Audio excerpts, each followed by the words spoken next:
नमस्कार, आप देख रहे हैं वीयूए न्यूज। मैं हूं आपके साथ अनुष्का पवार। आज हम एक ऐसे मुद्दे के ऊपर चर्चा करने जा रहे हैं जो भारत के इतिहास में अहम भूमिका निभाता है। भारत के समाज में जातियों और वर्गों के बीच गहरी आर्थिक और सामाजिक असमानता रही है, जिसकी वजह से देश में काफी राजनीतिक मुद्दे भी उठे हैं, काफी आंदोलन भी चले हैं। जब देश को स्वतंत्रता प्राप्त हुई थी, तब भी पिछड़े वर्ग के लोगों को शिक्षा, रोजगार और सामाजिक समानता में कई चुनौतियों का सामना करना पड़ा था, और अभी भी पिछड़े वर्ग के लोगों को उन सभी चुनौतियों से लड़ना पड़ रहा है। समय बदल सकता है, लेकिन लोगों की सोच नहीं। तो वहीं पिछड़े वर्ग के लोगों को पहचान दिलाने के लिए एक राष्ट्रीय आयोग का गठन किया गया। 1979 में एक राष्ट्रीय आयोग का गठन किया गया, जिसका उद्देश्य कुछ और नहीं, केवल पिछड़े वर्ग को पहचान दिलाना था। इस आयोग के अध्यक्ष थे बीपी मंडल। उन्होंने पाया था कि समाज के कई वर्ग शिक्षा और रोजगार के अवसरों से वंचित हैं। उन सभी को समान अवसर नहीं मिल रहा है।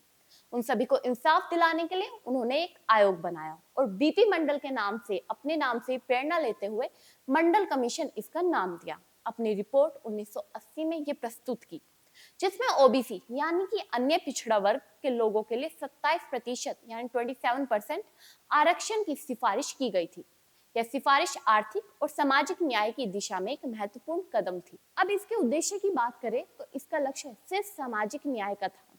मंडल कमीशन का मुख्य उद्देश्य था सामाजिक न्याय सुनिश्चित करना, और आरक्षण उन जातियों के लिए था जो ऐतिहासिक रूप से, सामाजिक और आर्थिक रूप से पीछे रही है और उन्हें न्याय दिलाने की जरूरत है। इससे उनकी सामाजिक स्थिति में सुधार होने की उम्मीद थी। अब यह कमीशन ला तो दिया गया, लेकिन लागू भी करवाना जरूरी था। इस पर राजनीतिक चर्चाएं शुरू होने लगी। 1990 में केंद्र सरकार ने मंडल कमीशन की सिफारिश को लागू कर दिया।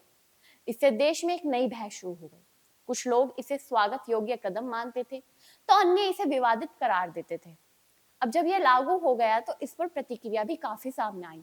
आरक्षण के इस निर्णय के बाद कई छात्र संगठनों ने इसका विरोध भी किया, लेकिन इसके साथ ही ओबीसी वर्ग के कई लोगों ने शिक्षा और रोजगार के नए अवसर भी इसके थ्रू लिए।